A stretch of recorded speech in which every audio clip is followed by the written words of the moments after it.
નમસ્કાર વિદ્યાર્થી મિત્રો,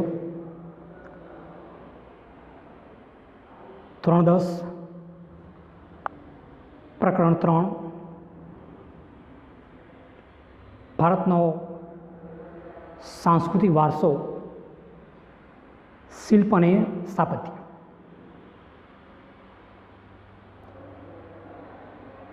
આપણે સાંસ્કૃતિક વારસાની ચર્ચા કરતા આવ્યા છીએ. આજે એ જ સાંસ્કૃતિક વારસામાં શિલ્પ અને સ્થાપત્ય વિશે આપણે સમજવાનું છે કે ભારત તેના સમૃદ્ધ સાંસ્કૃતિક વારસાને કારણે વિશ્વભરમાં જાણીતું છે.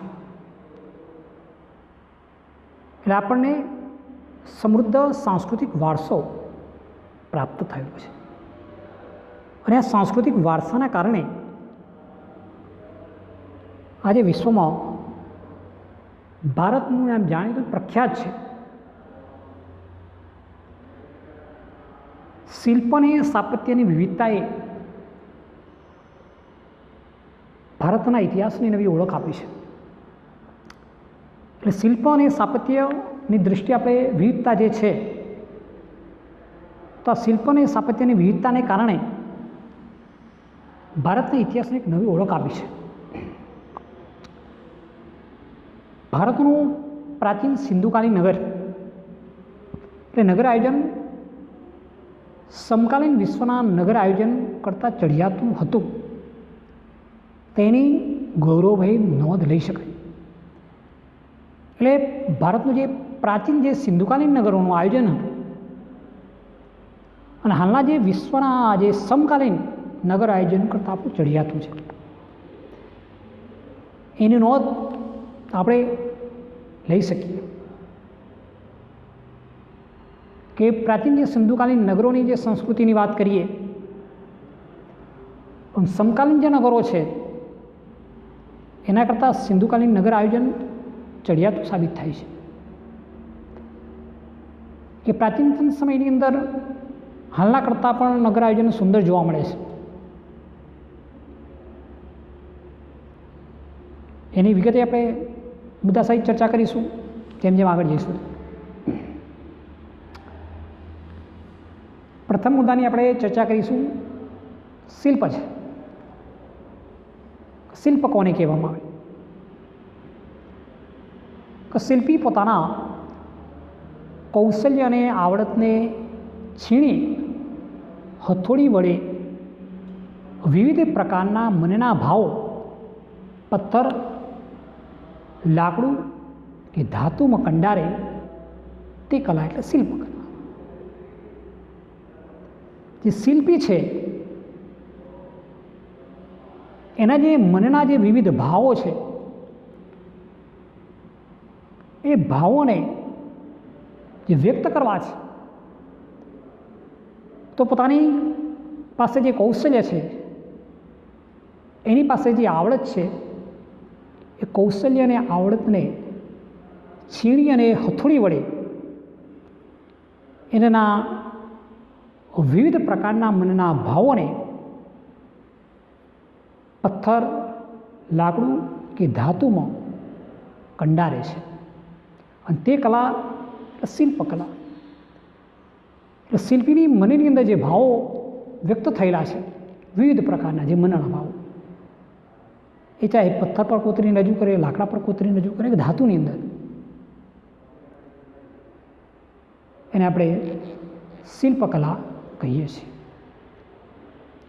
જેમ ચિત્રકાર હોય તો ચિત્ર બનાવીને મનના ભાવો રજૂ કરે. કોઈ સાહિત્યકાર હોય તો સાહિત્યની કૃતિ દ્વારા પોતાના મનના ભાવો રજૂ કરે. એ પ્રમાણે શિલ્પી પોતાના મનના ભાવો કલા, કૌશલ્ય, આવડતથી છીણી હથોડી વડે પોતાના મનના ભાવો વ્યક્ત કરે એને શિલ્પકલા કહેવામાં આવે છે. એ પથ્થર પર પણ કંડારી શકે, લાકડા પર પણ કંડારી શકે અને કોઈ ધાતુ પર પણ એ કંડારી શકે છે. એને આપણે શિલ્પકલા કહીએ છીએ. બીજો મુદ્દો છે સ્થાપત્ય. સ્થાપત્ય કોને કહેવામાં આવે? તો સ્થાપત્યનો સરળ અર્થ બાંધકામ એવું થાય છે. સંસ્કૃત ભાષામાં સ્થાપત્ય માટે વાસ્તુ શબ્દ વપરાય છે, જે ખૂબ જ પ્રચલિત છે કે આપણે જે કંઈ સ્થાપત્યનો સીધો અર્થ આપણે બાંધકામ કરીએ છીએ, કંઈ શું કરીએ, સ્થાપના કરીએ તો બાંધકામ કરીશું, એવો સીધો સરળ અર્થ બાંધકામ છે. અને સંસ્કૃતની અંદર સ્થાપત્ય માટે વાસ્તુ શબ્દ વપરાય છે. એટલે સ્થાપત્ય પછી આપણે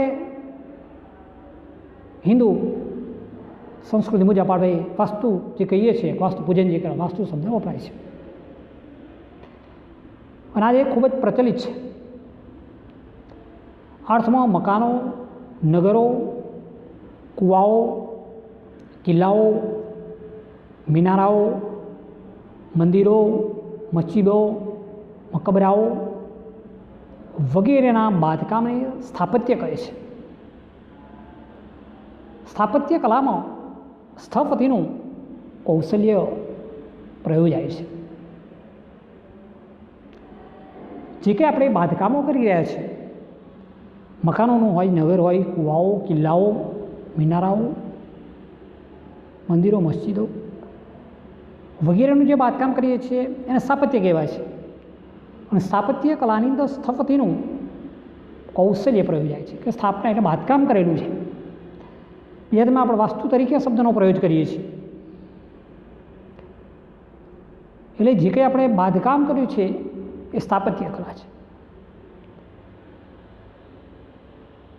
અને એ સ્થાપત્ય કલા એ આપણું ગૌરવ છે.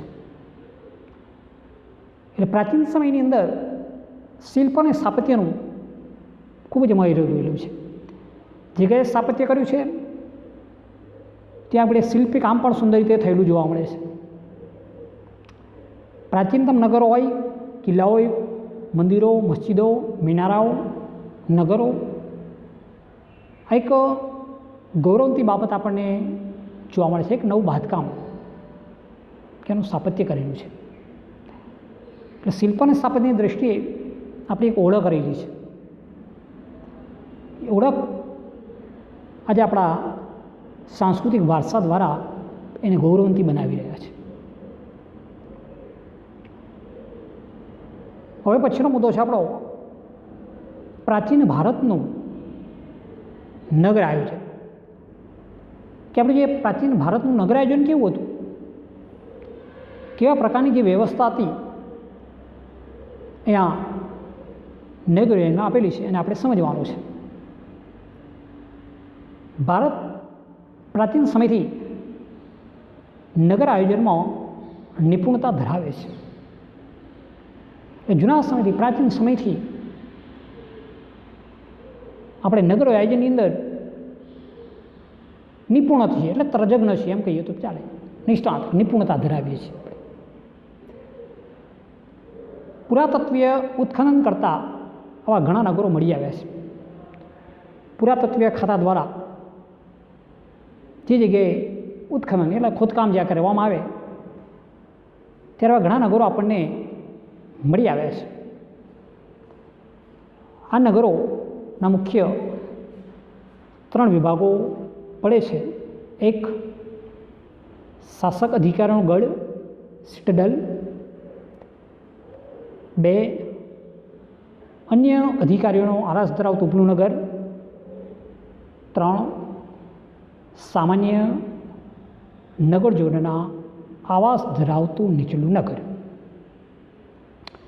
અહીંયા ખાસ સમજી લેજો કે આ નગરોના મુખ્ય 3 વિભાગો પડ્યા છે.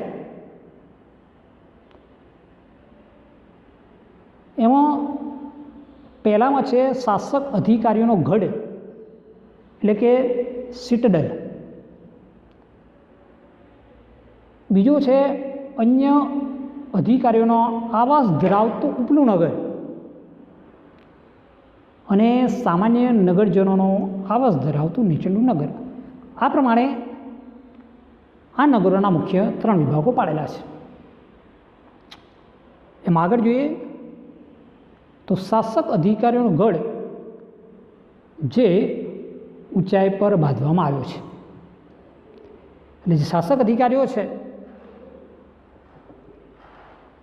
એમનું ગઢ ઊંચાઈ પર બાંધવામાં આવ્યો છે. ઉપલું નગર રક્ષણાત્મક દિવાલોથી સુરક્ષિત છે.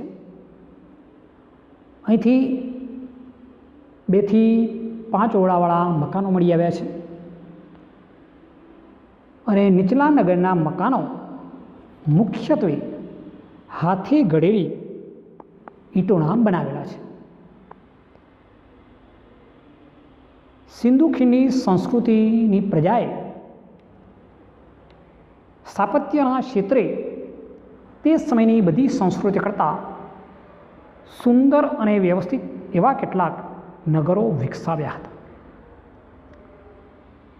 તે પૈકી હડપ્પા અને મોહેંજો-દડો નામના નગરો મહત્ત્વના હતા. એટલે કે સિંધુ ખીણની સંસ્કૃતિની જે પ્રજાએ સ્થાપત્ય ક્ષેત્રે તે સમયની બધી સંસ્કૃતિઓ કેવી હતી? સુંદર અને વ્યવસ્થિત હતી. એવા કેટલાક નગરો એમણે વિકસાવ્યા હતા. તે પૈકીના આપણે અહીંયા હડપ્પા અને મોહેંજો-દડો નામના નગરો મહત્ત્વના એના વિશે સમજવાનું છે. એમાં પ્રથમ નગર છે મોહેંજો-દડો. એની અંદર આપણે ચર્ચા કરીશું કે ઈસવીસન 1922માં સર જ્હોન માર્શલ અને કર્નલ મેકેલાના માર્ગદર્શન નીચે રખાલદાસ બેનર્જી અને દયારામ સાહાની નામના ભારતીય પુરાતત્વવિદોએ સિંધ એટલે કે પાકિસ્તાનમાં લારખાના જિલ્લામાં મોહેંજો-દડો ખાતે ખોદકામ દરમિયાન વિશાળ એવી નગર સભ્યતાના અવશેષો મળી આવ્યા છે. મોહેંજો-દડોનો અર્થ મરેલાનો ટેકરો એવો થાય છે. સમજીએ કે ઈસવીસન 1922ની અંદર સર જ્હોન માર્શલ અને કર્નલ મેકેલાના માર્ગદર્શન નીચે રખાલદાસ બેનર્જી અને દયારામ સાહાનીના નામના ભારતીય પુરાતત્વવિદોએ સિંધ એટલે કે હાલના પાકિસ્તાનમાં લારખાના જિલ્લામાં મોહેંજો-દડો ખાતે ખોદકામ કર્યું. આ ખોદકામ દરમિયાન વિશાળ એવી નગર સભ્યતાના અવશેષો મળી આવ્યા છે. મોહેંજો-દડોનો અર્થ થાય છે મરેલાનો ટેકો. હવે આ મોહેંજો-દડોની નગર રચના કેવી હતી એના વિશે ચર્ચા કરીએ. પ્રથમ એનો મુદ્દો છે નગર રચના. મોહેંજો-દડો નગર આયોજનની દૃષ્ટિએ શ્રેષ્ઠ હતું. મકાનો પૂર અને ભેજથી બચવા ઊંચી પિલ્થ એટલે કે પીઠિકા ઉપર બાંધવામાં આવતો. શ્રીમંતોના મકાનો 2 માળવાળા અને 5 કે 7 ઓરડાવાળા હતા. સામાન્ય વર્ગના લોકોના મકાનો 1 માળ અને 2 કે 3 ઓરડાવાળા હતા. સમગ્ર નગરની ફરતે દિવાલની રચના કરવામાં આવતી. મકાનના દરવાજા જાહેર રસ્તાને બદલે અંદર એટલે ગલીમાં પડતા હતા. દરેક મકાનમાં કોઠાર, રસોડું અને સ્નાનાગૃહના અવશેષો મળ્યા છે. હવા ઉજાસ માટે બારી બારણાની વ્યવસ્થા હતી. આ એમની નગર રચના છે. એટલે સમજીએ કે મોહેંજો-દડોની નગર રચના આયોજન દૃષ્ટિએ ઉત્તમ શ્રેષ્ઠ એને ગણાય છે કે તે સમયે જો નદીઓની અંદર પૂર આવે તો પૂરથી બચવા મકાનો પૂર અને ભીજથી બચવા માટે ઊંચાઈ પિલ્થ એટલે કે પીઠિકા પર બાંધવામાં આવતા, કે નદીઓના પૂરથી અને જમીનમાં રહેલા ભીજથી બચવા માટે આ મકાનો ઊંચાઈ પર બાંધવામાં આવતા. બીજું કે અહીંયા જે શ્રીમંતોના મકાનો 2 માળવાળા અને 5 કે 7 ઓરડાવાળા હતા. આ શ્રીમંત વર્ગની વાત થઈ. હવે સામાન્ય વર્ગના જે લોકોના મકાનો હતા 1 માળ કે 2-3 ઓરડાવાળા, સમગ્ર નગરની ફરતે દિવાલની રચના કરવામાં આવતી. મકાનના દરવાજા જે જાહેર રસ્તાની અંદર ગલીમ પડતા. મકાનમાં કોઠાર, રસોડું, સ્નાનગૃહના અવશેષો મળ્યા છે. હવા ઉજાસ માટે બારી બારણાની વ્યવસ્થા છે. અને આના પરથી આપણને ખ્યાલ આવે કે તે સમયની નગર રચના કેવી હતી. આપણે આગળ છે સમકાલીન અને પ્રાચીન સિંધુકાલીન સંસ્કૃતિની જે વાત થઈ, તો વિચારો કે તે સમય પર બારી બારણાની વ્યવસ્થા હતી. મકાનમાં કોઠાર મળે છે, રસોડું છે, સ્નાનગૃહ છે. નગરની ફરતે રક્ષણ માટે કિલ્લેબંધી કરવામાં આવી છે. આ બધા અવશેષો મળે, આના પરથી આપણને ખ્યાલ આવે કે તે સમયના લોકોનું જીવન કેટલું વ્યવસ્થિત જોવા મળે છે. બીજો મુદ્દો છે રસ્તાઓ. આ નગર રચનાનું વિશિષ્ટ લક્ષણ અહીં આવેલા રસ્તા છે. એટલે રસ્તાઓએ અહીંના વિશિષ્ટ લક્ષણ બતાવે છે કે આ નગર રચનાનું વિશિષ્ટ લક્ષણ એના રસ્તાઓ છે. એ મોટે ભાગે 9.75 મીટર પહોળા રસ્તાઓ હતા. નાના મોટા રસ્તાઓ કાટખૂણે મળતા અને 1 થી વધુ વાહનો પસાર થાય એટલા પહોળા હતા. એટલે તે સમયના જે રસ્તાઓ પણ આપણે જોઈએ છીએ કે અહીંયા જે મોટે ભાગે રસ્તાઓ જે છે 9.75 મીટર પહોળા રસ્તાઓ છે. નાના મોટા રસ્તાઓ કાટખૂણે મળતા અને 1 થી વધુ વાહનો પસાર થાય એટલા પહોળા હતા. રસ્તાની બાજુમાં રાત્રિ પ્રકાશ માટે થાંભલા હોવાનું અનુમાન છે. એટલે રસ્તાની બાજુની અંદર ખાડા હતા. એટલે થાંભલાની કોઈ નિશાની નહીં, પણ રસ્તાની બાજુએ થોડા અંતરે ખાડા હતા. એટલે એના પરથી આપણને એવો અનુમાન કર્યું, થાંભલાઓનું અનુમાન, કે રાત્રિ પ્રકાશની વ્યવસ્થા હશે. નગરના સીધા પહોળા રાજમાર્ગો હતા. તે ક્યાંક વળાંક નહીં લેતા સીધા જતા હતા. આ પ્રાચીન સમયની વિશેષતા ગણાય છે. 2 મુખ્ય રાજમાર્ગો હતા. એક માર્ગ ઉત્તરથી દક્ષિણ અને બીજો પૂર્વથી પશ્ચિમ તરફ જતો હતો. બંને માર્ગો મધ્યમાં કાટખૂણે છેદતા હતા. આ થઈ એમનું રસ્તાઓ. તે સમયે પણ તેનું જે માપ હતું રસ્તાઓનું 9.75 મીટર એ પહોળા હતા. નાના મોટા રસ્તાઓ એકબીજાને કાટખૂણે મળતા 1 થી વધુ વાહનો પસાર થાય એટલા પહોળા હતા.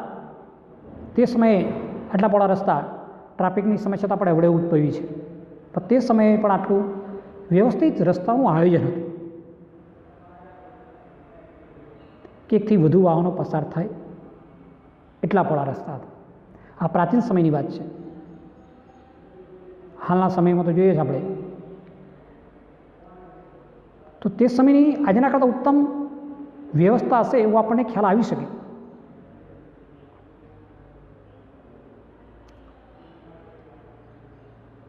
રસ્તાની બાજુમાં રાત્રિ પ્રકાશ માટે થાંભલા હોવાનું અનુમાન છે કે રસ્તાની બંને તરફ અમુક અમુક અંતરે ખાડા હતા,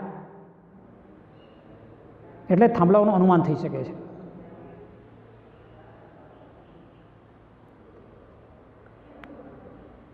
નગરના સીધા અને પહોળા રાજમાર્ગ, કે નગરમાં જવું હોય તો સીધા અને પહોળા રાજમાર્ગો કે ત્યાંથી પસાર થઈ શકતા.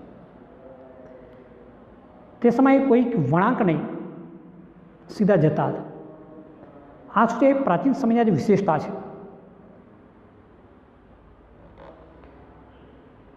બે મુખ્ય રાજમાર્ગો હતા કે જે તે નગરમાં પસાર થવું હોય તો બે રાજમાર્ગ.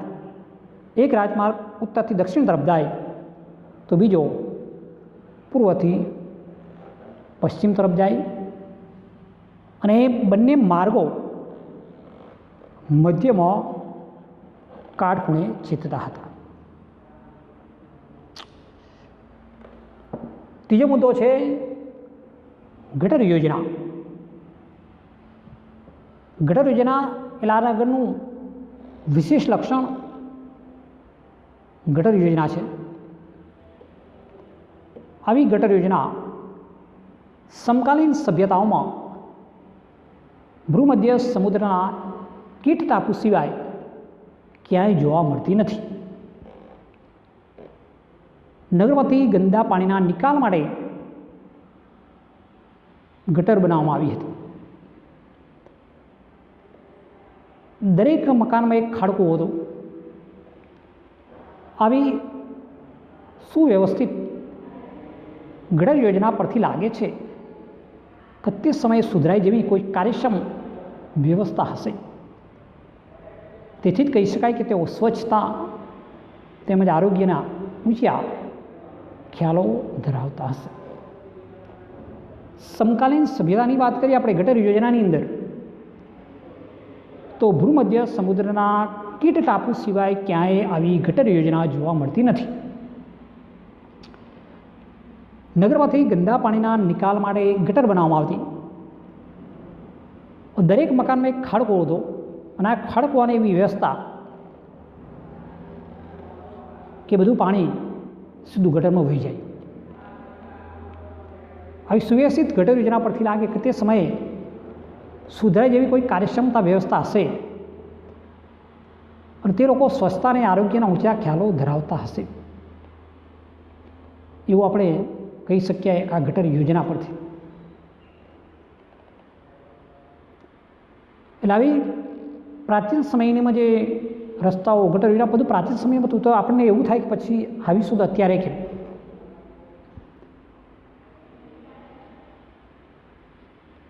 એટલે સ્વચ્છતા અને આરોગ્યના ખ્યાલો તે સમયે પણ એ સમયની પ્રજા ધરાવતી હતી.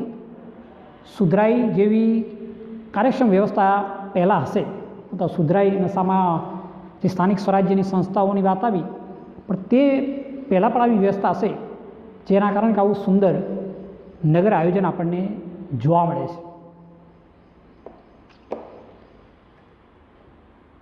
ચોથો મુદ્દો છે જાહેર સ્નાનાગાર. અહીંથી વિશાળ સ્નાનાગાર મળી આવ્યું છે. સ્નાનકુંડમાં સ્વચ્છ પાણી દાખલ કરવા માટે અને ગંદુ પાણી બહાર કાઢવા માટેની વ્યવસ્થા હતી. ગરમ પાણીની વ્યવસ્થા હશે, અને વસ્ત્રો બદલવા માટે ઓડી મળી આવી છે. ધાર્મિક પ્રસંગે અહીંના લોકો આ સ્નાનાંગરનો ઉપયોગ કરતા હશે. એટલે આ નગરની અંદર એક જાહેર સ્નાનાંગર મળી આવ્યું છે કે સ્નાનકુંડની અંદર સ્વચ્છ પાણી દાખલ કરવા માટે અને ગંદુ પાણી બહાર કાઢવા માટેની વ્યવસ્થા હતી. તો વિચારો કુંડ કેવી રીતે બનાવેલો છે કે એની અંદર આપણે સ્વચ્છ પાણી દાખલ કરવું અને ગંદા પાણીનો નિકાલ કરવો. ગરમ પાણીની વ્યવસ્થા હશે, અને વસ્ત્રો બદલવા માટે ઓળી પણ મળી આવેલી છે. ધાર્મિક કે શુભ પ્રસંગે અહીંયા લોકો આ સ્નાનાંગરનો ઉપયોગ કરતા હશે એવું માનવામાં આવે છે. પાંચમો છે જાહેર મકાનો. મોહેંજો-દડોમાંથી જાહેર ઉપયોગી એવા 2 મકાનો મળી આવે છે. તેનો ઉપયોગ સભાખંડ કે મનોરંજન ખંડ, વહીવટખંડ કે રાજ્યના કોઠાર તરીકે થતો હશે. મકાનોની એક હરોળ અહીં મળી આવેલ છે, જે સૈનિકો માટેની બેરેક હશે. એટલે અહીંયા નગરમાંથી જે મોહેંજો-દડોના જાહેર ઉપયોગી એવા મકાનો મળ્યા છે, એમાં સભાખંડ કે મનોરંજન ખંડ તરીકે, વહીવટખંડ તરીકે, એક રાજ્યના કોઠાર તરીકે થતો હશે. મકાનો માટેની એક હરોળ મળી આવી છે, જે માટે સૈનિકોની બેરેક હશે એવું માની શકાય. એટલે આ પ્રમાણે મોહેંજો-દડોનું નગર આયોજન આપણે ચર્ચા કરી. એમાં એનું નગર રચના, રસ્તાઓ, ગટર યોજના, જાહેર સ્નાનઘર અને જાહેર મકાનો એની ચર્ચા કરી છે. એટલે મોહેંજો-દડો વિશે પૂછાય તો મોહેંજો-દડો રચાઓ અથવા તો એની નગર આયોજન, તો એની ગટર યોજના, નગર આયોજન, એના રસ્તાઓ, જાહેર મકાનો એના વિશે પણ પૂછી શકાય. ત્યાર પછીનો આપણે બીજું નગર આયોજનની ચર્ચા પણ કરી લઈએ. હડપ્પા. સર જ્હોન માર્શલ અને કર્નલ મેકેલેના વડપણ નીચે ઈસવીસન 1921માં દયારામ સહાનીએ પંજાબના મોન્ટેગોમરી જિલ્લામાં આવેલા હડપ્પા પાસેથી ભારતીય સભ્યતાના અતિ પ્રાચીન અવશેષોની શોધ કરી. હિમાચલ પ્રદેશમાં રોપર, ઉત્તર પ્રદેશના મેરઠ જિલ્લામાં આલમગીરપુર, રાજસ્થાનમાં કાલીબંગન, ગુજરાતમાં ધોળતા તાલુકામાં લોથલ, કચ્છમાં દેસળપુર, શિકારપુર, ધોળાવીરા અને સૌરાષ્ટ્રમાં લીંબડી પાસે રંગપુર, ગોંડલ પાસે સિનાદગઢ એટલે કે રોજડી, મોરબી પાસે કુંતાસી, સોમનાથ વગેરે સ્થળોથી સિંધુ ખીણની સંસ્કૃતિના સભ્યતાના અવશેષો પ્રાપ્ત થયા છે. સપ્ત સિંધુ નદીઓનો પ્રદેશ એ આપણા દેશની સંસ્કૃતિનો પ્રદેશ છે. આ પ્રદેશમાં જે સંસ્કૃતિ ખીલી હતી તે સિંધુ ખીણની સંસ્કૃતિ કહેવાય છે. સૌપ્રથમ આ સંસ્કૃતિના અવશેષો હડપ્પા સ્થળેથી મળી આવેલા, તેથી તેને હડપ્પન સંસ્કૃતિ કહેવાય છે. આ સ્થળેથી પાષાણના અને તાંબાના ઓજારો, ચીજવસ્તુઓ વગેરે મળી આવ્યા છે. તેથી તેને તામ્ર પાષાણ યુગની સંસ્કૃતિ પણ કહે છે. હડપ્પન સમયનું નગરોનું આયોજન સુવ્યવસ્થિત હતું. તેના મોટા કોઠારો અને કિલ્લેબંધી નોંધપાત્ર છે. તેઓ અલંકાર ધારણ કરતાના શોખીન હશે તેવા પુરાવા પણ મળ્યા છે. એટલે હડપ્પન સંસ્કૃતિની જે વાત કે હડપ્પા નગરની જે વાત આપણે જે કરી રહ્યા છે,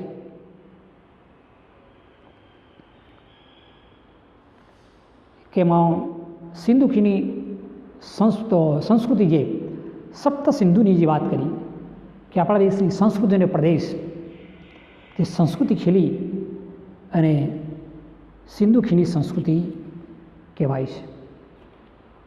અને એમાંથી જે પાષાણના અને તાંબાના જે ઓજારો, એટલે આપણે એને તામ્ર પાષાણ યુગની સંસ્કૃતિ પણ કહીએ છીએ. હડપ્પન સમયનું નગરોનું આયોજન સુવ્યવસ્થિત, મોટા કોરાળો, કિલ્લેબંધી પણ મળી આવી છે. અલંકારો પણ મળી આવ્યા છે. એટલે આપણે તે સમયના લોકો અલંકારના શોખીન હશે એવા પુરાવા પણ આપણને મળી આવેલા છે. ત્રીજું જે નગર છે ધોળાવીરા, ભુજથી લગભગ 140 કિલોમીટર દૂર ભચાઉ તાલુકાના મોટારના ખદીરબેટના ધોળાવીરા ગામથી 2 કિલોમીટર દૂર આવેલું હડપ્પાનું સમકાલીન મોટું વ્યવસ્થિત અને પ્રાચીન નગર મળી આવ્યું છે. આપણા ગુજરાતમાં કચ્છ જિલ્લો જે ભુજ છે ત્યાંથી લગભગ 140 કિલોમીટર દૂર ભચાઉ તાલુકાના મોટા ખદીરબેટ રણ છે. એ ખદીરબેટના ધોળાવીરાથી 2 કિમી દૂર હડપ્પાનું સમકાલીન મોટું વ્યવસ્થિત પ્રાચીન નગર મળી આવ્યું છે. ગુજરાત રાજ્ય પુરાતત્વ વિભાગે આ ટીમ્બાનું સર્વેક્ષણ કર્યું હતું. એ પછી આર્કોલોજીકલ સર્વે ઓફ ઇન્ડિયાના અધિકારીઓએ સંશોધન હાથ ધર્યું. ઈસવીસન 1990માં રવિન્દ્રસિંહ બિસ્તતના માર્ગદર્શન હેઠળ વિશેષ ઉત્ખનન થયું. એટલે ધોળાવીરાના કિલ્લા, મહેલ તેમજ નગરની મુખ્ય દિવાલો જે સફેદ રંગ કરવામાં આવ્યો હતો તેના અવશેષો મળી આવ્યા છે. નગરની કિલ્લેબંધી મજબૂત સુરક્ષા વ્યવસ્થા છે. આ દિવાલ માટી, પથ્થર અને ઈંટોમાંથી બનાવેલ છે. અહીંથી પીવાનું પાણી શુદ્ધ ગળાઈને આવી તેવી વ્યવસ્થા કરવામાં આવી હતી, જે વ્યવસ્થા આજે આધુનિક યુગમાં પણ આપણે કરી શક્યા નથી. એટલે પાણીના શુદ્ધિકરણની આ વ્યવસ્થા અદ્ભુત હતી. એટલે ધોળાવીરાનું સંશોધન 1990ની અંદર સંશોધન થયું. એટલે આપણા આર્કોલોજીકલ સર્વે ઓફ ઇન્ડિયાના અધિકારીઓએ 1990માં સંશોધન હાથ ધર્યું. રવિન્દ્ર બિસ્તતના માર્ગદર્શન એનું ખોદકામ થયું તો આપણે ધોળાવીરામાંથી કિલ્લા, મહેલ, એ નગરની મુખ્ય દિવાલો જે સફેદ રંગ કરવામાં આવ્યો હતો તેના અવશેષો મળી આવે છે. દિવાલ માટી, પથ્થર અને ઈંટોથી બનાવેલ છે. અહીંયા પીવાના પાણીને શુદ્ધ ગળાઈને આવે એની વ્યવસ્થા જે કરી છે એ વ્યવસ્થા આજે પણ આધુનિકમાં આપણે કરી શક્યા નથી. તો એનો ખ્યાલ આવે કે પ્રાચીન સમયમાં આવી કેવી પાણી શુદ્ધિકરણની પણ વ્યવસ્થા કરી હતી. એવી શુદ્ધ શુદ્ધિકરણની વ્યવસ્થા પણ અદ્ભુત હતી. એટલે આ પ્રમાણે આપણે ધોળાવીરાની વાત કરી. એટલે ભારતના સાંસ્કૃતિક શિલ્પ અને સ્થાપત્યની અંદર 3 જે નગરો આપણને મળ્યા એની નગરની આયોજનની મોહેંજો-દડો, એના નગરરત્નાથી લઈને જાહેર મકાનો, હડપ્પાની વાત કરી અને ધોળાવીરા. એટલે હાલ આપણે આટલે સુધી રાખીશું. બાકીના મુદ્દાની ચર્ચા હવે પછી કરીશું. આ પાઠની જે PDF મોકલવામાં આવે એ મુજબ તૈયારી કરશો. જે અગત્યના પ્રશ્નો આવે એને સારા અક્ષરે લખશો, મુદ્દાવાઇઝ, અને તૈયાર કરશો. આજે આપણે આટલે સુધી રાખીશું. બીજા મુદ્દાની ચર્ચા હોયના તાસમાં કરીશું. ત્યાં સુધી અસ્તુ.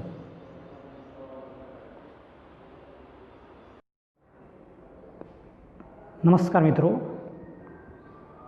ધોરણ 10 વિષય સામાજિક વિજ્ઞાન, પ્રકરણ 3 ભારતનો સાંસ્કૃતિક વારસો, શિલ્પ અને સ્થાપત્ય. એમાં આજે આપણે લોથલ વિશે વાત કરવાની છે. પાન નંબર 20 ઉપર. લોથલ અમદાવાદ જિલ્લાના ધોળકા તાલુકામાં આવેલી છે. લોથલ ધોળકા તાલુકાના ભોગાવ અને સાબરમતી એમ 2 નદીઓ વચ્ચેના પ્રદેશમાં આવેલું છે. એટલે અમદાવાદ જિલ્લાથી લગભગ 80 કિલોમીટર દૂર આ લોથલ આવેલું છે. ધોળકા તાલુકામાં જે ભોગાવો અને સાબરમતી નદી છે એમ 2 નદીઓના વચ્ચેના પ્રદેશમાં આવેલું છે. ખંભાતના અખાતથી 18 કિલોમીટર દૂર છે. તેમાંથી માનવ વસાહતના 3 થર મળ્યા છે. નગરના પૂર્વ છેડે નીચાણવાળા ભાગમાં ભરતીના સમયે વહાણ લાંગરવા માટે મોટો ધક્કો એટલે કે ડોકયાર્ડ બાંધવામાં આવ્યો હતો. આ એ લોથલની એક વિશિષ્ટતા છે. આ ધક્કો વખારો, દુકાનો, આયાત નિકાસના પુરાવા વગેરે દર્શાવે છે. લોથલ તે સમયે ભારતનું સમૃદ્ધ બંદર છે. એટલે ગુજરાત માટે આ ગૌરવ લેવા જેવી બાબત છે. લોથલ ગુજરાતને જ નહીં પરંતુ ભારતના ઇતિહાસને પણ ગૌરવ બક્ષે છે. એટલે ખંભાતના અખાતથી લગભગ 18 કિલોમીટર દૂર આ લોથલ આવેલું છે. આ લોથલનું જ્યારે ઉત્ખનન કરવામાં આવ્યું તો એના કેટલાક માનવ વસાહતના 3 થર મળ્યા છે. નગરના પૂર્વનો છેડો છે જે નીચાણવાળા ભાગમાં ભરતીના સમયે વહાણને લાંગરવા માટે એક ધક્કો એટલે કે ડોકયાર્ડ બાંધવામાં આવે છે કે જ્યારે વહાણો દરિયામાંથી આવે ત્યારે લાંગરવા માટેનો ધક્કો બાંધવામાં આવે છે. અને આ ધક્કો એ લોથલની એક વિશિષ્ટતા છે. આ ધક્કો જોઈને આપણે એને ખ્યાલ આવે કે વખારો, દુકાનો, આયાત નિકાસના પુરાવો દર્શાવે છે. પ્રાચીન સમયની અંદર લોથલ એ સમયે ભારતનું સમૃદ્ધ બંદર છે એનો આપણને ખ્યાલ આવે છે. ગુજરાત માટે ગૌરવ લઈ જાય બાબત છે કે આપણને આવું એક પ્રાચીન સંસ્કૃતિ ધરાવતું એક નગર મળ્યું છે. આ લોથલ ગુજરાતને જ નહીં પરંતુ ભારતના ઇતિહાસને પણ ગૌરવ બક્ષે છે. એવું કે આપણું ગુજરાતમાં અમદાવાદ જિલ્લામાં ધોળકા તાલુકામાં આવેલું આ એક પ્રાચીનતમ નગર આપણને મળી આવેલું છે. ત્યાર પછી 9 મુદ્દો છે મૌર્યકાલીન કલા. મૌર્યકાલીન કલાની અંદર વાત કરીએ તો એ સમયની અંદર શિલ્પ અને સ્થાપત્યની રચના થઈ એની વાત છે. એમાં મૌર્યકાલીન કલાની અંદર પ્રથમ આપણે સ્તૂપ વિશે આપેલું છે. સ્તૂપ કોને કહેવામાં આવે? સ્તૂપ એટલે ભગવાન બુદ્ધના દેવાવશેષોને એક પાત્રમાં મૂકી તેના અર્ધગોળાકાર ઇમારતો બનાવવામાં આવે છે. તેને સ્તૂપ તરીકે ઓળખવામાં આવે છે. એટલે ભગવાન બુદ્ધના દેવના જે અવશેષો હતા એને એક પાત્રમાં મૂકીને તેના પર અર્ધગોળાકાર ઇમારત જે બનાવવામાં આવે છે તેને સ્તૂપ તરીકે ઓળખવામાં આવે છે.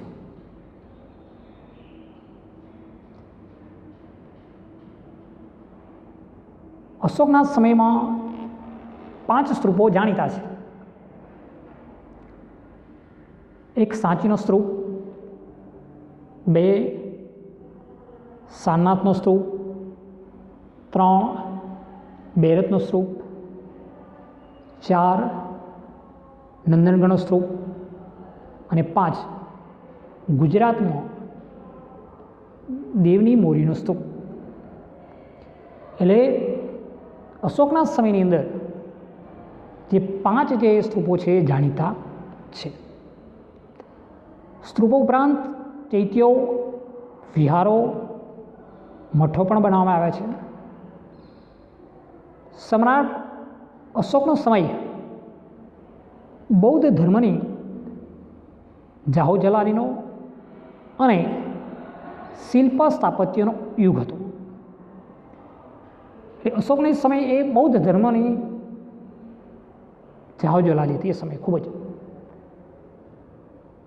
એનો સમય એ શિલ્પ સ્થાપત્યનો યુગ ગણાતો અને સમયગાળા દરમિયાન ઘણા શિલ્પ અને સ્થાપત્યની રચના કરવામાં આવેલી છે.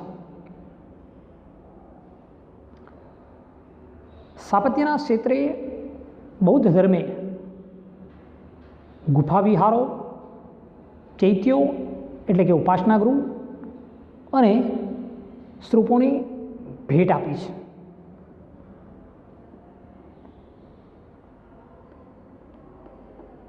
એટલે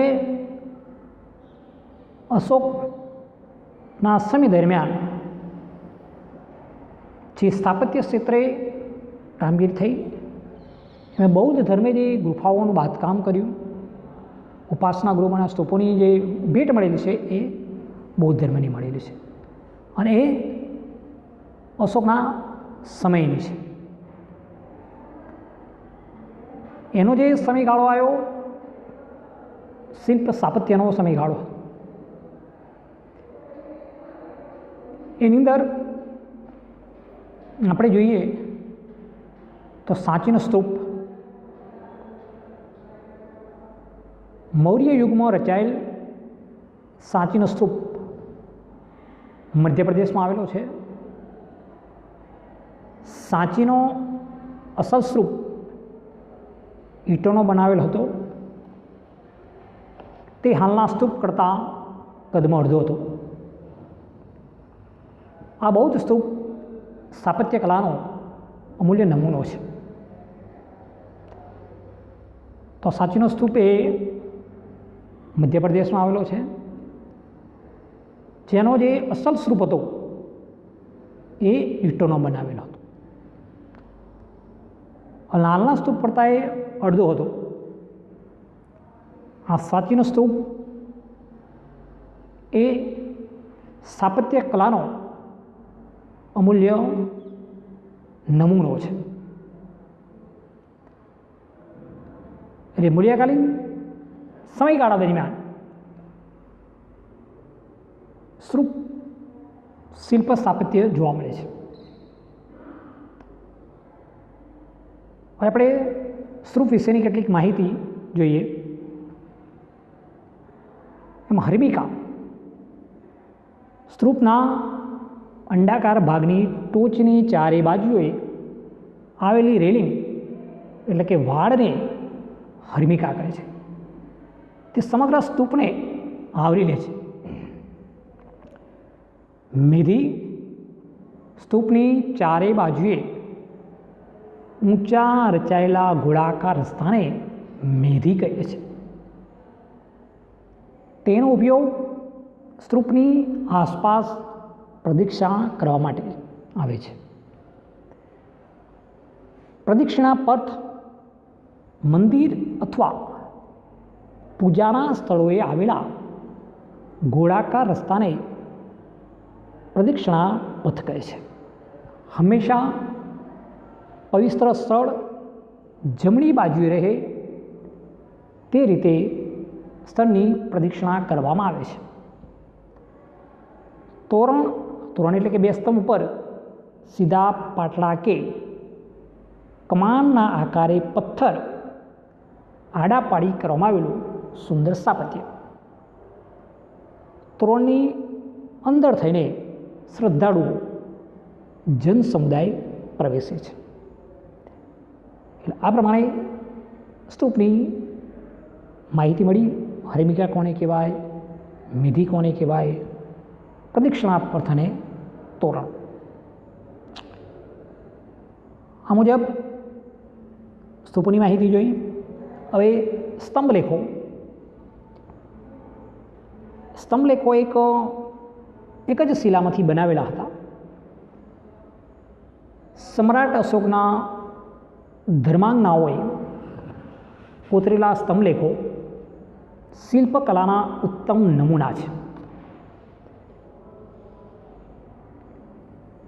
સમ્રાટ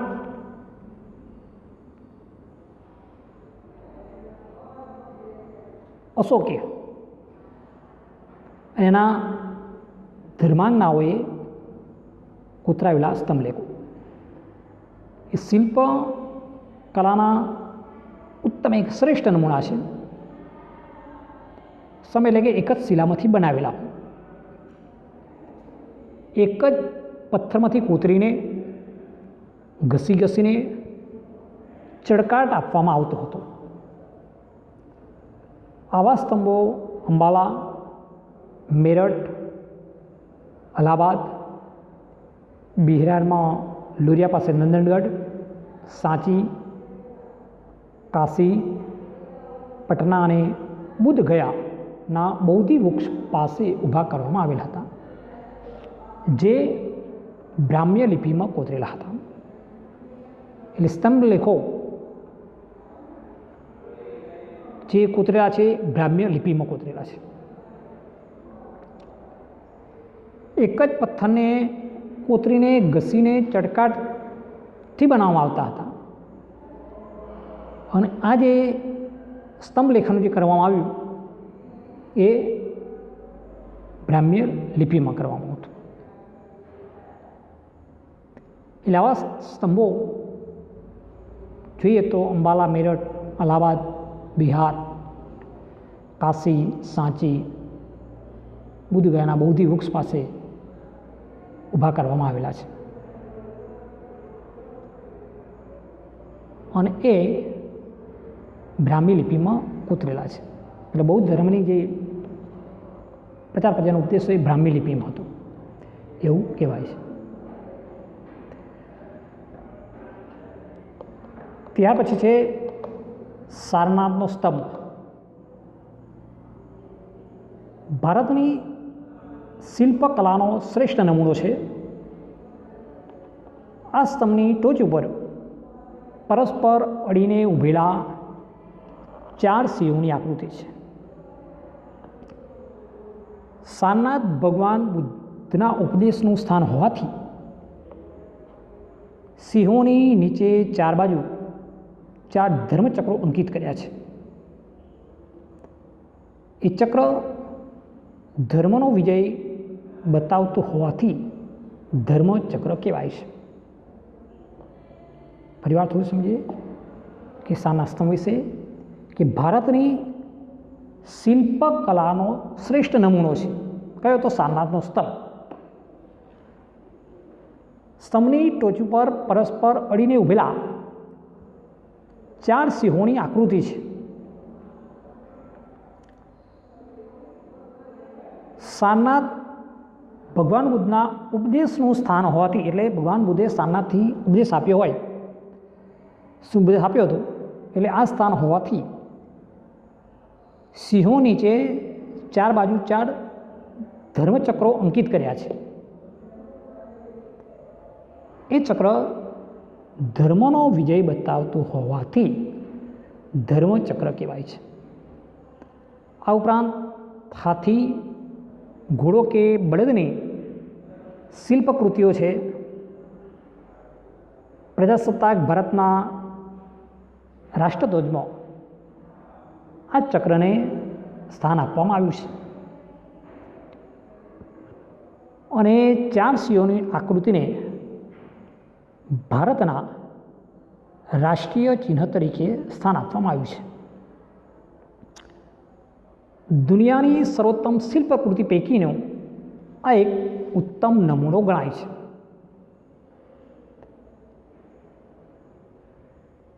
એટલે ધર્મચક્રની સાથે સાથે હાથી, ઘોડો અને બળદની શિલ્પકૃતિઓ છે. આપણા પ્રજાસત્તાક રાષ્ટ્રમાં ધ્વજની અંદર આ ચક્રને સ્થાન આપવામાં આવ્યું છે. અને 4 સિંહોની જે આકૃતિ છે એને ભારતના રાષ્ટ્રચિહ્ન તરીકે સ્થાન આપવામાં આવ્યું છે. આ દુનિયાની સર્વોત્તમ શિલ્પકૃતિ તરીકેનો આ એક ઉત્તમ નમૂનો ગણાય છે. હવે છે શિલાલેખ. સમ્રાટ અશોકના શિલાલેખોમાં ધર્માંગનાઓએ કોતરાવેલા શિલાલેખો અગત્યના છે. અને સમ્રાટ અશોકના શિલાલેખોમાં ધર્માંગનાઓએ જે શિલાલેખો કોતરાવેલા છે એ ખૂબ અગત્યના રહેલા છે. એમાં કાષ્ઠશિલ્પ, પાષાણ શિલ્પ વગેરે સ્થાપત્ય કલાના ઉત્તમ નમૂનાઓની પ્રતીતિ કરાવે છે. એમાં કાષ્ઠ એટલે લાકડા પર જે શિલ્પકામ કરવામાં આવ્યું હોય, પાષાણ શિલ્પ એટલે પથ્થર પર જે શિલ્પકામ કરવામાં આવ્યું હોય વગેરે સ્થાપત્ય કલાનો ઉત્તમ નમૂના હોવાની પ્રતીતિ આપણને કરાવે છે. લાકડાઓ અને પથ્થરની વાડ બનાવી દરવાજા ઉપર સુંદર તોરણો કોતરાવ્યા છે કે લાકડું અને પથ્થરની વાડ બનાવી એના દરવાજા ઉપર સુંદર એવા સરસ મજાના તોરણો કોતરાવ્યા છે જે ધર્મના આચરણ ઉપર ભાર મૂકે છે કે ધર્મનું આચરણ કરવું. આ શિલાલેખો પેશાવર, દેહરાદૂન, થાણા, મુંબઈ, ધૌલી અને જોગડા, ઓડિશા અને ચેન્નઈ વગેરે સ્થળથી મળ્યા છે. કે આ શિલાલેખો ક્યાં ક્યાં જોવા મળે છે? તો આ શિલાલેખો પેશાવરમાં, દેહરાદૂન, થાણા, મુંબઈ, ધૌલી, જોગડા એટલે ઓડિશા અને ચેન્નાઈ વગેરે સ્થળેથી મળી આવે છે. ગુજરાતમાં જૂનાગઢમાં ગિરનાર પર્વત તરફ જતા રસ્તામાં એટલે તળેટીમાં આ પ્રકારનો શિલાલેખ છે. એટલે આપણા ગુજરાતની અંદર જૂનાગઢની અંદર ગિરનાર પર્વતની જે તળેટી છે એ તળેટીમાં આ પ્રકારના શિલાલેખો છે. ઉપરાંત ગુજરાતમાં પાલીતાણા શેત્રુંજય પર્વત પરના જૈન મંદિરો, અમદાવાદના હટીસીના જૈન દેરા, ઈસવીસન 1847માં સઘળી માહિતી આપતા શિલાલેખો સંસ્કૃત અને ગુજરાતી ભાષામાં કોતરાવીને મૂકેલા છે. આ પ્રમાણે શિલાલેખો પણ આપણે અહીંયા જોવા મળે છે. એમાં પાલીતાણામાં જે છે એ જૈન મંદિરોના છે, અમદાવાદની અંદર હટસીના જૈન દેરા છે. આ બધી સઘળી માહિતી શિલાલેખોમાં જે છે સંસ્કૃત અને ગુજરાતી ભાષામાં કોતરાવીને મૂકેલા છે. એટલે આ પ્રમાણે આપણે જે મૌર્યકાલીન કલાની વાત કરી એની અંદર આ વિગતો આવી જાય. સ્તૂપ, સાંચીનો સ્તૂપ, સ્તંભલેખો અને શિલાલેખ આ મૌર્યકાલીન યુગની સ્થાપત્ય કલા છે. કેમાં સમ્રાટ અશોકના સમય દરમિયાન બૌદ્ધ ધર્મના જે શિલાલેખો, સ્તૂપો, સ્તંભો જે જોવા મળ્યા અને પછીના જે શિલાલેખો જોયા એમાં પાલીતાણા અને અમદાવાદમાં જૈન દેરાસરોના વિશેની માહિતી આપણને સંસ્કૃત અને ગુજરાતીમાં પ્રાપ્ત થઈ છે. હવે આપણે આગળ જઈએ પાન નંબર 22 પર કે દક્ષિણ ભારતની દ્રવિડ શૈલી ભારતની કૃષ્ણા અને ગોદાવરી નદીઓની આસપાસના વિસ્તારમાં 7 વાહન વંશના રાજાઓના સમય દરમિયાન અનેક બૌદ્ધ સ્તૂપો બંધાયા હતા. એટલે ભારતની કૃષ્ણા અને કાવેરી નદીઓના આસપાસના વિસ્તારોની અંદર દક્ષિણની અંદર જે 7 વાહન વંશના રાજાઓના સમય દરમિયાન આવા સ્તૂપોનું બાંધકામ થયું હતું. આ સ્તૂપો અર્ધગોળાકાર, અંડાકાર, ઘંટાકાર ટોચવાળા હતા. નાગાર્જુન કોંડાનો સ્તૂપ, અમરાવતીનો સ્તૂપ દ્રવિડ શૈલીના સર્વશ્રેષ્ઠ નમૂનાઓ છે. ચૌલ રાજાઓએ દ્રવિડ શૈલીની સ્થાપત્ય કલાને ઉચ્ચ કક્ષાએ પહોંચાડી હતી. એટલે અહીંયા સ્તૂપો જે જોવા મળે છે અર્ધગોળાકાર છે, અંડાકાર છે. એ જ પ્રમાણે નાગાર્જુન કોંડાનો સ્તૂપ છે, અમરાવતીનો સ્તૂપ દ્રવિડ શૈલીનો સર્વશ્રેષ્ઠ સ્તૂપ માનવામાં આવે છે. ચોલ રાજાઓએ પણ દ્રવિડ શૈલીની સ્થાપત્ય કલાને ઉચ્ચ કક્ષાએ પહોંચાડી હતી. આ પ્રમાણે મૌર્યકાલીન સમયગાળા દરમિયાન આવા કેટલાક શિલ્પ સ્થાપત્ય આપણને જોવા મળેલા છે. એટલે આવા જે શિલ્પ સ્થાપત્યો એ આપણા વારસાને ગૌરવાન્વિત કરે છે. અને આ શિલ્પ સ્થાપત્યના ઉત્કૃષ્ટ નમૂના આપણને ભારતીય સાંસ્કૃતિક વારસાનું ગૌરવ આપણને પ્રદાન કરે છે.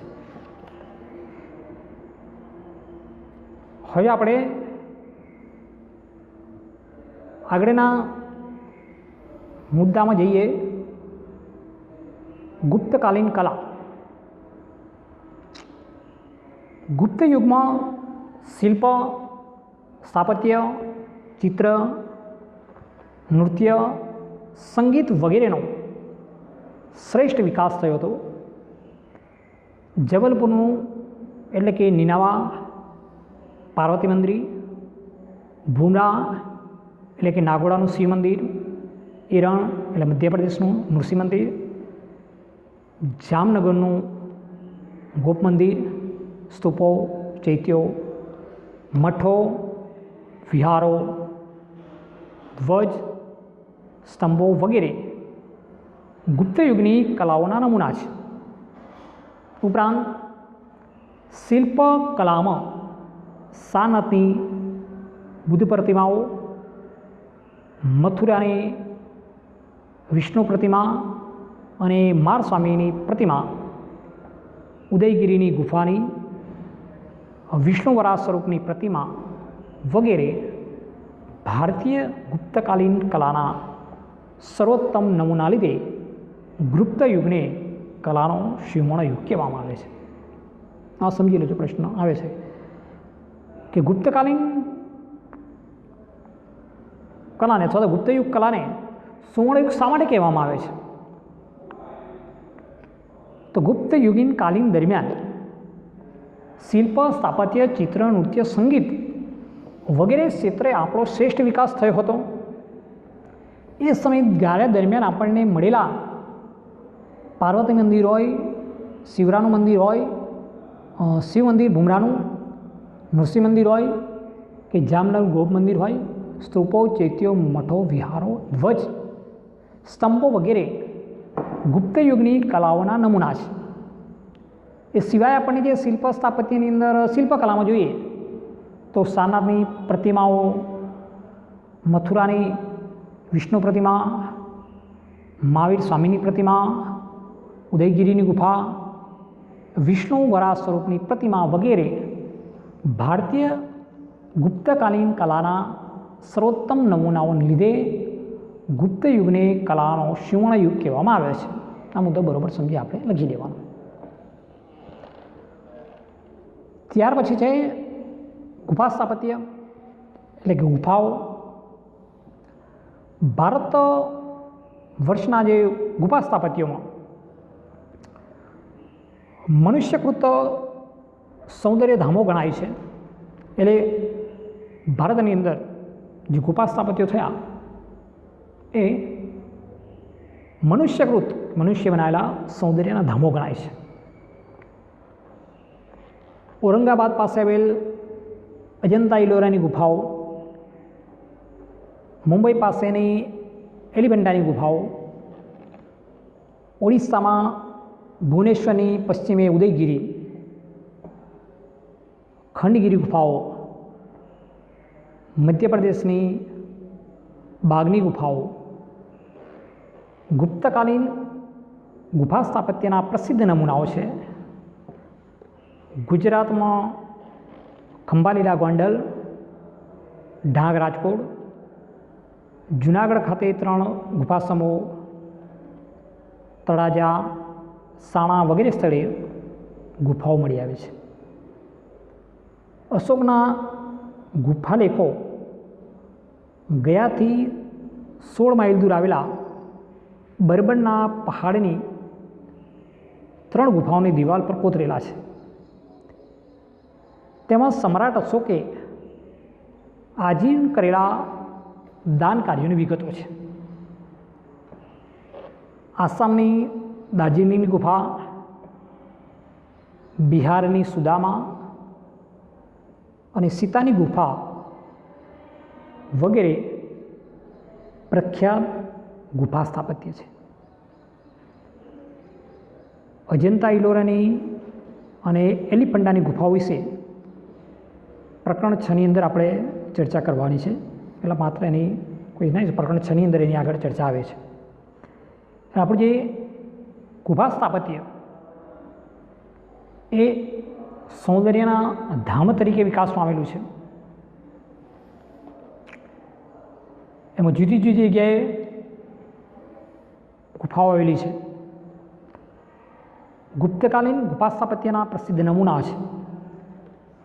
ગુજરાતની અંદર જૂનાગઢની આજુબાજુમાં આ ગુફાઓ મળી આવે છે. અશોકના જે ગુફાલેખો છે એ ગયાથી 16 માઇલ દૂર આવેલા બરબનના પહાડની 3 ગુફાઓની દિવાલો પર કોતરેલા છે. આની અંદર સમ્રાટ અશોકે જે આજીવન કરેલા દાન કાર્યોની વિગતો આપણને પ્રાપ્ત થઈ છે. એમાં દાર્જિલિંગની ગુફા હોય, બિહારની ગુફા હોય, સીતાની ગુફા વગેરે ગુફા સ્થાપત્યો આપણને જોવા મળે છે. અને આ ગુફા સ્થાપત્ય એ એક આગવી વિશિષ્ટતા એને કહી શકીએ તો પણ કંઈ ખોટું નથી. એટલે પ્રાચીન સમયની અંદર ગુપ્તકાલીન યુગમાં જે કલા સ્થાપત્ય થયું એમાં ગુફા સ્થાપત્ય એક આગવી ઓળખ કહીએ તો પણ ચાલી શકે એમ છે.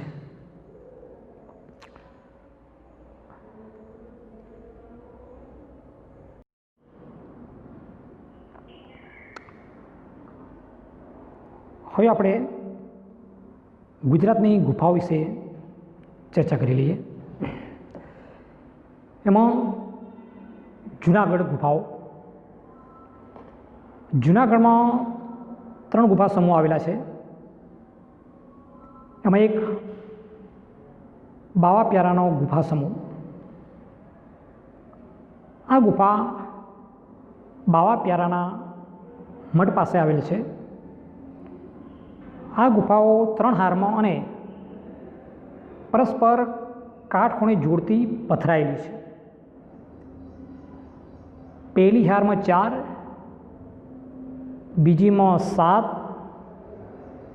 અને ત્રીજી હારમાં 5 ગુફાઓ મળી કુલ 16 ગુફાઓ છે. તે ઈસવીસનના 8મી સદી દરમિયાન કંડારેલી હોવાની શક્યતા છે. બીજી છે ઉપરકોટની ગુફાઓ. આ ગુફાઓ 2 મજલામાં આવેલ છે. નીચે ઉપર જવા સોપાન શ્રેણી છે. ઉપરકોટની ગુફાઓ ઈસવીસન 2જી સદીના ઉત્તરાર્ધથી 4થી સદીના પૂર્વાર્ધ સુધીમાં કંડારેલી હોવી જોઈએ. ત્રીજી છે ખાપરા કોડિયાની ગુફાઓ, કુંડ ઉપરની ગુફાઓ. આ ગુફાઓ મજલાવાળી છે તેમ પ્રાપ્ત થયેલા અવશેષો પરથી કહી શકાય. ગુફાઓ નુકસાન થયેલ છે. કુલ 20 સ્તંભ છે. આ ગુફાઓ ઈસવીસન 3જી સદીમાં કંડારેલી હોવાની શક્યતા છે. ખંભાલીડા ગુફા રાજકોટથી 70 કિલોમીટર દૂર આવેલ ગોંડલ પાસે આવેલા ખંભાલીડામાંથી આ ગુફાઓ ઈસવીસન 1960માં શોધાઈ છે. તેમાં 3 ગુફાઓ નોંધપાત્ર છે. વચ્ચેની ગુફામાં સ્તૂપયુક્ત ચૈત્યગૃહ, પ્રવેશ માર્ગોની ઉભય બાજુએ વૃક્ષને આશ્રય ઉભેલા બોધિસત્વ અને કેટલાક ઉપાસકોની મોટી આકૃતિઓ 2જી-3જી સદીની છે.